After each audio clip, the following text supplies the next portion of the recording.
అనంతబాబు పూర్తిగా నేను ఎమ్మెల్సీని, ప్రత్యేక సదుపాయాల కోసం నాకు ఏవో సదుపాయాలు కావాలి, ఇవన్నీ కూడా అక్కడ ఉన్నటువంటి అధికారులతో వాగ్వాదం చేస్తున్నటువంటి పరిస్థితి కనిపిస్తూ ఉంది. అంటే చేసిందే అంటే ఆరోపణలు కావచ్చు, ఇవన్నీ కూడా కావచ్చు. అట్లాంటి పని ఒక హత్య చేసి డోర్ డెలివరీ చేశారు, ఆ తర్వాత సాక్షులను బెదిరించారనే అంశం జరుగుతున్నటువంటి నేపథ్యంలో ఈ విధంగా జైల్లో ఉండి కూడా నాకు సదుపాయాలు, ప్రత్యేక సదుపాయాలు కావాలి, నేను నా హోదా గురించి మీకు తెలియదా అంటూ కూడా అక్కడ ఉన్నటువంటి అధికారులను బెదిరిస్తూ ఉన్నారు.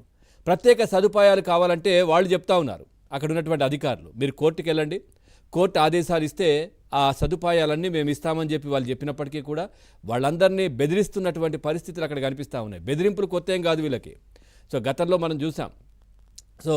ఏదైతే పూర్తిగా ఈ దీంట్లో ఉన్నటువంటి సాక్షులను కూడా బెదిరించి, లేదంటే 3 లక్షల రూపాయల చొప్పున ఒక్కొక్కరికి ఇస్తామని చెప్పేసి ఏ విధంగా వీళ్ళు రెడ్ హ్యాండెడ్గా పట్టుబడ్డారో అవన్నీ కూడా తెలిసాయి.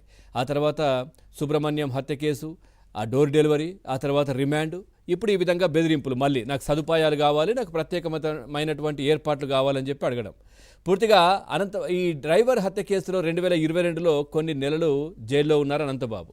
అప్పటి వైసీపీ ప్రభుత్వ హయాంలో జైల్లో రాచ మర్యాదలు కూడా పొందారు, మనం చూసాం. ఆ అలవాటే జగన్మోహన్ రెడ్డి అధికారంలో ఉన్నప్పుడు రాచ మర్యాదలు చేశారు ఈయనకి.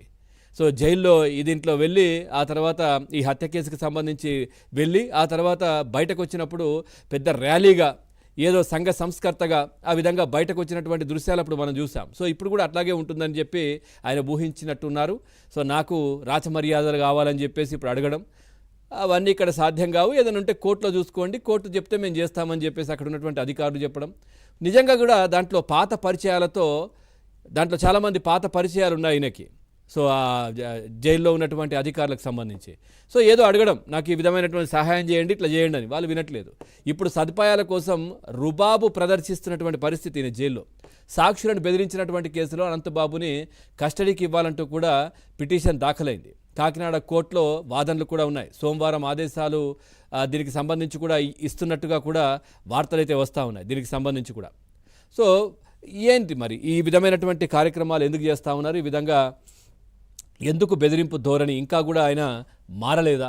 మారడం అంటే ఈ విధంగా అప్పుడు జగన్మోహన్ రెడ్డి అధికారంలో ఉన్నప్పుడు చేసినట్టుగానే ఇప్పుడు కూడా కుదురుతుందని చెప్పి అనుకుంటున్నారా అనే చర్చనైతే జరుగుతూ ఉంది. దీనికి సంబంధించి మనం చర్చలోకి వెళ్ళే ముందు, చర్చలో పార్టిసిపేట్ చేస్తున్నారు రాజకీయ విశ్లేషకులు, సీనియర్ అడ్వకేట్ ముప్పల సుబ్బారావు గారు. సార్ నమస్కారం. అదేవిధంగా TDP party senior leader SP Saheb గారు.